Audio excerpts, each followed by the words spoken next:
Dr. Birx. Thank you, Mr. Vice President, and thank you, Dr. Fauci and Dr. Redfield, for all of that clarity. If we can have the next slide. I'm going to go back to what Dr. Fauci was talking about, just to emphasize those points about the two types of tests, and then I'm going to talk about a third one. So first, we all know about sampling in the front of your nose. To all of the labs out there and to the providers, you don't have to use the nasal pharyngeal swab anymore. You can do front of nose sampling.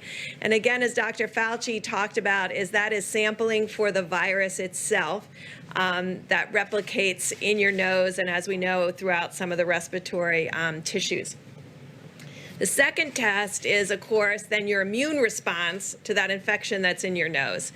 And so that's the antibody test. And so those are the two tests we want to talk about. But I want to come back to something that both Dr. Fauci and Dr. Redfield said, and we covered yesterday. Testing is a part of the exquisite monitoring that needs to occur in partnership with CDC and state and local governments, utilizing the surveillance systems that are available, what we just talked about, the flu surveillance system, because we no longer have flu, and the syndromic respiratory system that is across the United States. And you can see it's going back to baseline so that we'll be able to see at the community level any deviation from that baseline. In addition, what we talked about yesterday was adding that asymptomatic component, because I think you'll see as more and more articles come out for surveillance and monitoring that other states have done, higher and higher antibody in multiple individuals who don't remember having a sickness. And that will give us an idea. That's our asymptomatic monitoring in these sentinel monitoring sites. And what did we talk about yesterday? We talked about nursing homes, we talked about indigenous people, and we talked about vulnerable people in the inner city, really ensuring that something that is so small that can't even be seen on the surveillance monitoring will be able to be seen in the asymptomatic. And so those are the two tests that we have, one available now, two that have been approved, or three by the FDA. I want to just leave you with my last concept on the antibody tests. Antibody tests have different specificity and sensitivities. The FDA, FDA has been very cautious about the antibody tests, because I know you see reports every day of countries that have ordered the antibody test and found that they were 50, 60, 70% faulty. So we're taking that very seriously, because you never want to tell someone that they have an antibody and potential immunity when they don't. And so those tests perform better when there's a high prevalence or high incidence of disease. So we want to work with mayors around the United States as those antibody tests become available to really see what it is in first responders and healthcare workers in the highest prevalence states, so that we can know about the quality and the real life, real field experience of those assays. Because things can look very good in the lab, and then when you take them into the field, sometimes they're not as good. I've learned this lesson repeatedly in working around the globe. The next slide. So this is what we have asked commercial and diagnostic companies to be working on. Because when you talk about multi-millions worth of tests, the way we do this in the United States today for strep, for influenza, and for malaria is we test for the antigen. Now, we don't know right now if you shed antigen in the front of your nose. And so that is the question that scientists and companies are working on right now, because that becomes a simpler test. Now, the flu test, I think many of you will look it up tonight. You will see that outside of the flu season, because of the specificity of the test, it doesn't work so well. So these are tests we're working on today that would be like a screening test, because if you're positive on it, it's a good test, but it may miss that you actually have the flu. So then you would move into what we call the nucleic acid test. So we're trying to build an algorithm of tests that bring the full talent of the science of the United States into the reality of the clinic. And so bench to clinic. And so this is what we're working on for the future. Next slide. So as I promised both the senators and the governors, this is the United States' current platform capacity. Designated as high and low throughput. And what do I mean by that? We've talked about the high throughput platforms of Roche and Abbott and others. And then we've talked about the Gene Expert and other machines that may be moderate to lower throughput. I want you to see how it's distributed through the United States. So these are the current testing platforms available today throughout the United States for COVID-19.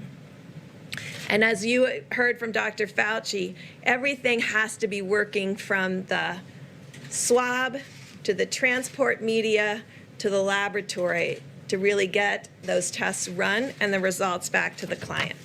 The next slide. So then we've looked at all of the testing capacity from those platforms, and this gives you an idea of what that capacity is. The darkest red that you can see, like in Texas and New York, those are states that have lots of different platforms, as you saw on the prior slide, and the ability, if you just add up the platforms and the potential for test, of over 1 million tests per month. And so this is what we're working with each of those states on unlocking that full potential. And how are we doing that? Well, we're calling on the American Society of Microbiologists. They work closely with 300 lab directors around the country. We talked with them this morning. And the Walter Reed team, who developed the entire HIV testing program for the military 35 years ago, I've called them back into service, and they're calling lab by lab to find out what are the technical difficulties to bring up all the platforms that exist in your lab. Is it swabs? Is it transport media? Is it extraction? And I just really want to thank them. They've already worked through over 70 plus of those laboratories to really understand, and the American Society of Microbiologists and the academic societies of the laboratories are working together to ensure that all of this potential can be unlocked. Next slide, please.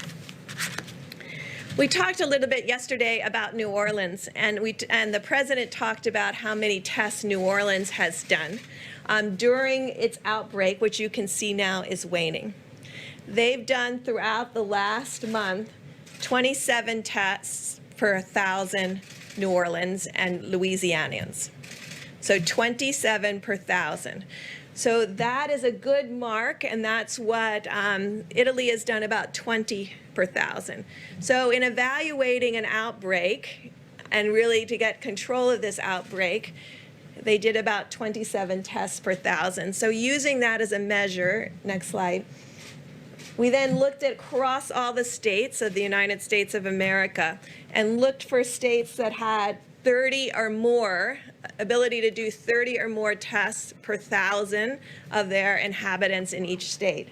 And you can see that across the country, except for Oregon and Maine and Montana. I worked overseas way too long. Thank you all. So those are the 3 states that we're working on building capacity in. So this is just to give you a perspective of how seriously we're taking the testing issue. As we've described, we've measured every single platform in every single state. We know exactly where they are by geography, by address, by zip code, what their capacity is, what their cumulative capacity is, what their roadblocks are on not ability to run all their full capacity.